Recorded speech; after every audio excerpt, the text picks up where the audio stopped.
बिस्मिल्लाहिर्रहमानिर्रहीम।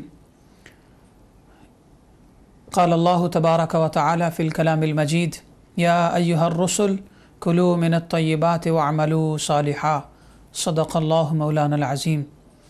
आज के रिज़्क़ हलाल की फ़जीलत और रिज़्क़ हराम की मज़म्मत कुरान और हदीस की रोशनी में इस प्रोग्राम के साथ डॉक्टर ज़हीर अब्बास क़ादरी आपके सामने हाज़िर है। अल्लाह रब्बुल आलमीन ने इरशाद फरमाया, ए रसूलो या अय्युहर्रुसुल, ए रसूलो कुलू मिनत तय्यिबात, रिज़्क़ हलाल खाओ, पाकीज़ा चीज़ें तनावुल फरमाओ, वअमलू सालिहा, और नेक आमाल करो। तो जो भी हुक्म अल्लाह ताला रसूलों को फरमाता है वो तो खाते ही पाकीज़ा हैं, वो तो अमाल सालिहा करते हैं, उनका जीना मरना अल्लाह के लिए होता है, मगर हुक्म रसूल को होता है और सबक उनकी उम्मत और बाद में आने वाली उम्मतों के लिए होता है। तो अल्लाह ताला ने ये इरशाद फरमाया कि पाकीज़ा चीज़ें खाओ और रिज़्क़ हलाल खाओ ताकि तुम अल्लाह ताला के नेक बंदे बन सको और तुम्हारी दुआएं कबूल हो सकें।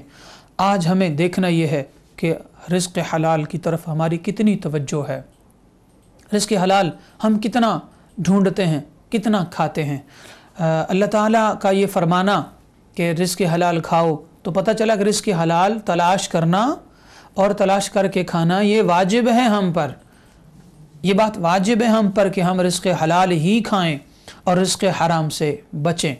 जैसा कि सम्माऊन लिल कज़िब अक्कालून लिस्सुहत, अल्लाह ताला ने फरमाया वो लोग जो झूठे हैं वो झूठ बोलते हैं और उनकी एक निशानी यह है कि वो हराम खाते हैं। एक तो झूठ बोलते हैं, दूसरा वो हराम खाते हैं।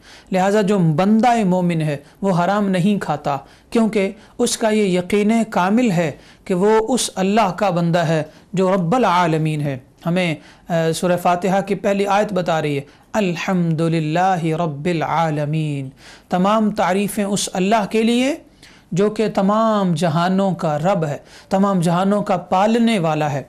तो जब कुरान पाक और सूरह फातिहा की पहली आयत अल्लाह ताला को रब होना ज़ाहिर फरमा रही है, यानी पालने वाला होना ज़ाहिर फरमा रही है, तो पता चला जो आलमीन को पालता है क्या वो हम एक बंदे को नहीं पालेगा? यकीनन वो पालेगा। लिहाजा हमें चाहिए हम अल्लाह ताला को रब माने, क्योंकि अल्लाह का अपना फरमान है मुझे रब तस्लीम करो, क्योंकि अल्लाह ताला का फरमान है कि वमा मिन दाब्बतिन फिल अर्द इल्ला अलल्लाहि रिज़्क़ुहा, इस ज़मीन पर कोई ऐसा जानदार नहीं है जिसका रिज़्क़ अल्लाह के ज़िम्मा करम पर न हो। तो पता चला कि हम सब का रिज़्क़ अल्लाह ने अपने ज़िम्मे लिया हुआ है। इन चंद आयात तय्यबात से पता चला कि रिज़्क़ हलाल देने वाला अल्लाह है, बल्कि रिज़्क़ देने वाला अता फरमाने वाला अल्लाह है। हमें उस पर यकीन कामिल रखना चाहिए। जिस चीज़ की ज़िम्मेदारी अल्लाह ने अपने सर उठा ली है, यानी अपने ज़िम्मे जिस चीज़ को ले लिया है, अब हमें उस चीज़ के पीछे नाजायज़ तरीक़ों से भागने की इजाज़त नहीं है। और अगर खुदा न खास्ता कोई भागा तो मतलब ये निकलेगा कि शायद वो अल्लाह को रब नहीं मानता।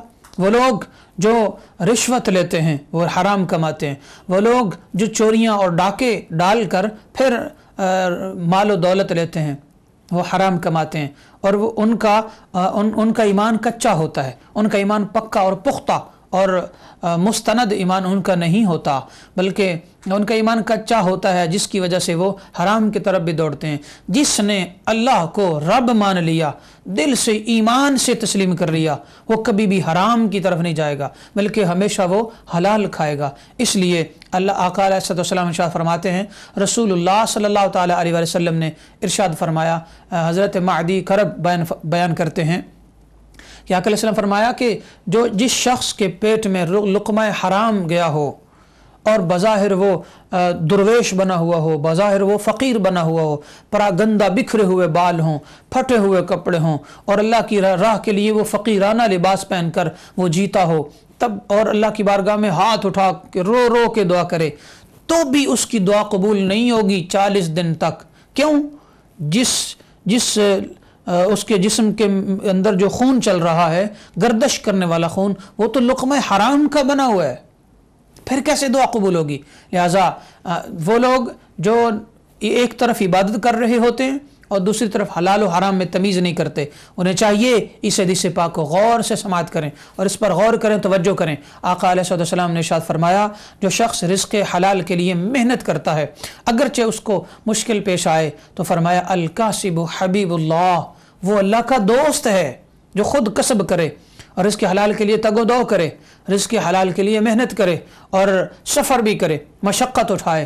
تو رزق حلال جیسے رزق حلال تلاش کرنا بھی ایک ثواب ہے، اور جیسا کہ فرض عبادات ہیں ان میں سے چونکہ رزق حلال تلاش کرنا بھی فرض ہے، لہذا اور یہ فرض عبادت ہوا. گویا کہ ایک شخص رزق حلال کی تلاش میں نکلا، اپنے لیے اپنے بچوں کو حلال کھلانا چاہتا ہے، بیوی بچوں کو، ماں باپ کو، چھوٹے بہن بھائیوں کو، اپنے آپ کو حلال کھلانا چاہتا ہے. تو جب تک وہ رزق حلال کی تلاش میں رہا یا محنت و مزدوری میں رہا، اس کا رہنا عبادت ہے. چاہے وہ کسی آفس میں ہو، چاہے وہ دہاڑی میں ہو، چاہے وہ کسی بس پر ہو، چاہے وہ کسی مکان کی تعمیر میں ہو، چاہے وہ کسی بڑی سیٹ پر بیٹھا ہو. جب کسی آفیسر کی، کسی دہاڑی دار کی، کسی مزدور کی، کسی کاروباری کی، کسی بزنس مین کی، کسی تاجر کی نیت یہ ہوگی کہ اس نے رزق حلال کمانا ہے تو یقیناً رب کائنات اس کا ہر لمحہ عبادت میں شمار فرماتا ہے. ایک بات عرض کروں، اسلام آباد کے سنڈے مارکیٹ میں، اتوار بازار میں ایک شخص تھا، اس نے کوٹ خریدا اور کوٹ خرید کر اپنے گھر لے گیا. اس نے دھونے کے لیے اس کو صاف کیا اور اس کی بیوی نے جب دیکھا کہ یہ کوٹ میں صاف کر لوں، اس کی جیب میں چیک کر لوں کوئی چیز نہ ہو، تو اس نے دیکھا کہ اس میں سے $10,000 نکلے ہیں، $10,000، اور اس نے وہ کوٹ 200 کا خریدا تھا.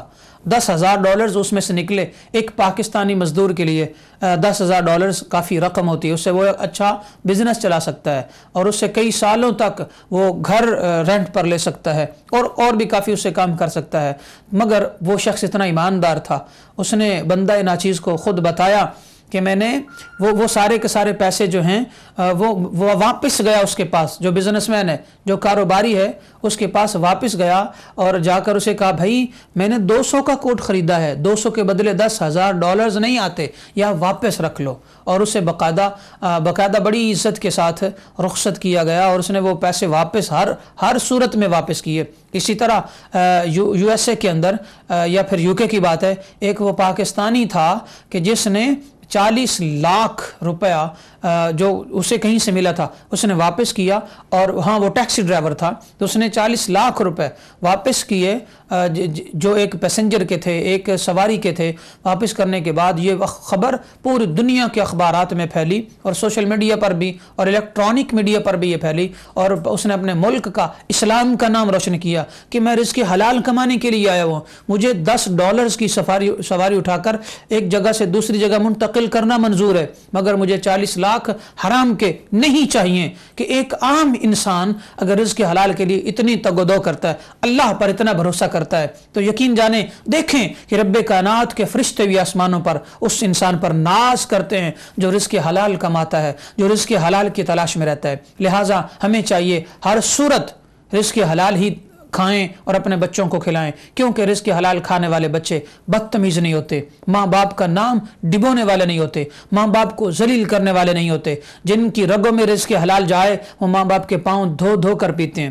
وہی بچے سوسائٹی میں آپ کے خاندان اور آپ کے ملک و ملت کا نام روشن کرتے ہیں. اور خدا نخواستہ جس نے حرام مال کثرت میں جمع کر کے اپنے بچوں کو کھلایا، وہی بچے ماں باپ کو اولڈ ہومز میں بھیجتے ہیں، وہی بچے والدین کو بڑھاپے میں ذلیل کرتے ہیں، وہی بچے ملک و ملت کی بدنامی کا اور بدتعریفی کا سبب بنتے ہیں. لہٰذا اللہ تعالی ہمیں چاہیے کہ ہم حلال کو اپنائیں، حرام کو چھوڑیں. اللہ تعالی ہمیں جو کچھ سنایا اس پر عمل کرنا، اپنانا، آگے پہنچانا نصیب فرمائے. آمین. وما علینا الا البلاغ المبین.